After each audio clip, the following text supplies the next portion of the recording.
We are back and the wait is finally over. We welcome you to the very first Inside the Inferno of 2024. I'm Jack Bartlett. Alongside me is my very good friend, Ben Yates. It's been a long time. We have a lot to catch up on, and it is so good to be back at the desk, especially since our month-long hiatus, Ben. Yeah, Jack, make no mistake about it.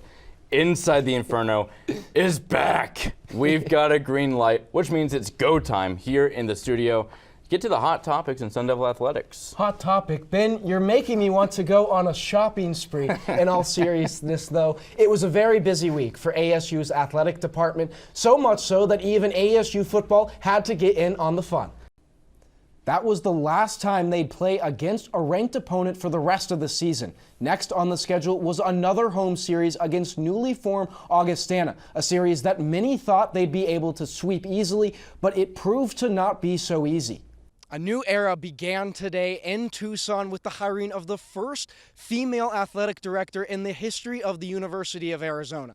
Desiree Reed-Francois comes from the University of Missouri, and as an alumna and proven leader, President Robbins says she's the perfect fit to take over during financial crises. Reed-Francois will catch a flight back to Columbia, Missouri to attend her son's basketball game at Mizzou Arena tonight, but will begin her new chapter on March 3rd. In Tucson, Jack Bartlett, Cronkite News. It's the first full day of spring training here in Surprise, Arizona for the Kansas City Royals. Fans came out in full force in anticipation and excitement for the 2024 season. Owner John Sherman and manager Matt Catraro share the same sentiment.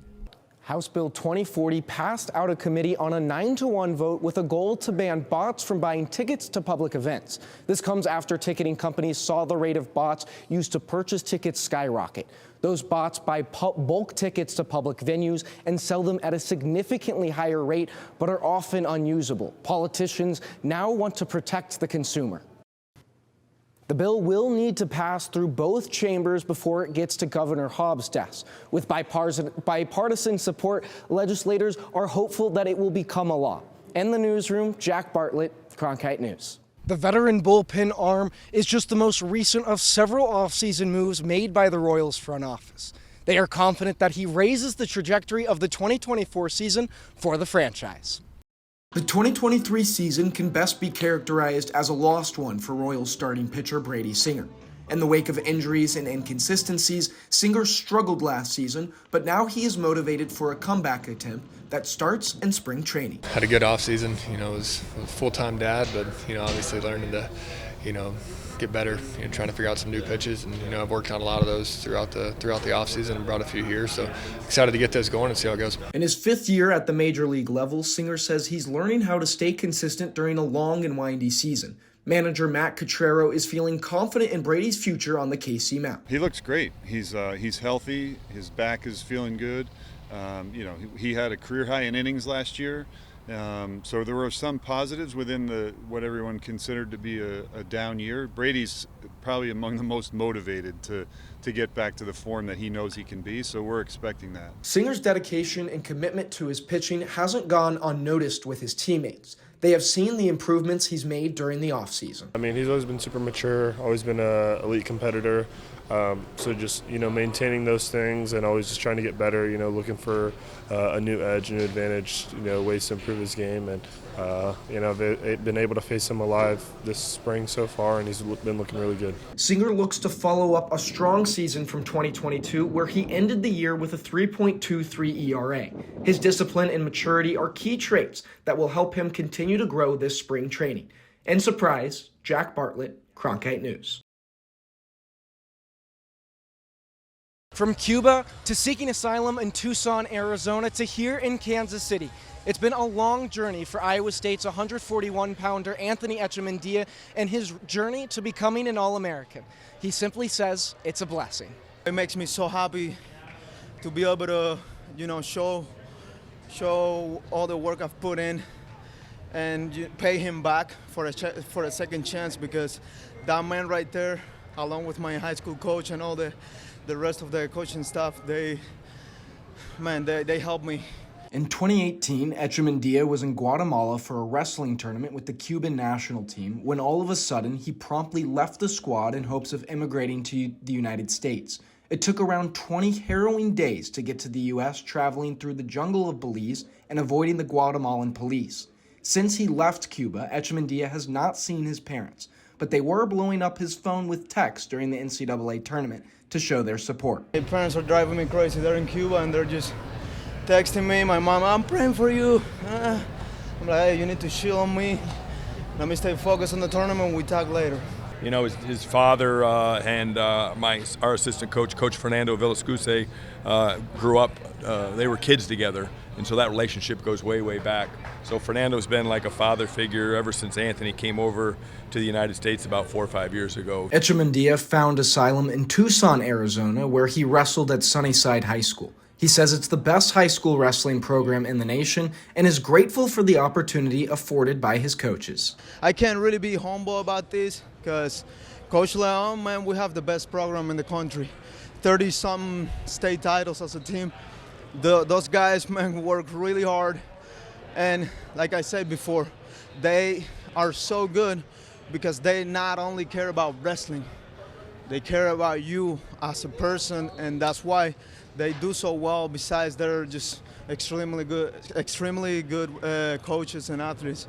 As a redshirt junior, Echemendia will have the chance to repeat as an All-American and get a chance at a national championship once again.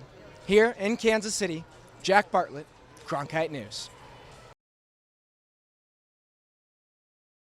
I'm pumped to be here, and so should you, as we talk about one of the most explosive offenses in college football right now, led by Heisman favorite Michael Penix Jr. The Huskies have a ton of depth this season, from a wide receiver who could hoist the Blitnikoff Award in Rome Odunze to Jalen Polk and Jalen McMillan.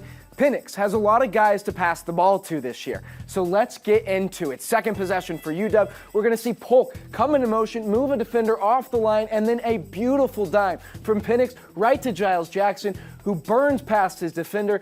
A beautiful play for the Huskies as they get on the board first. I love the next play for UW all the way around.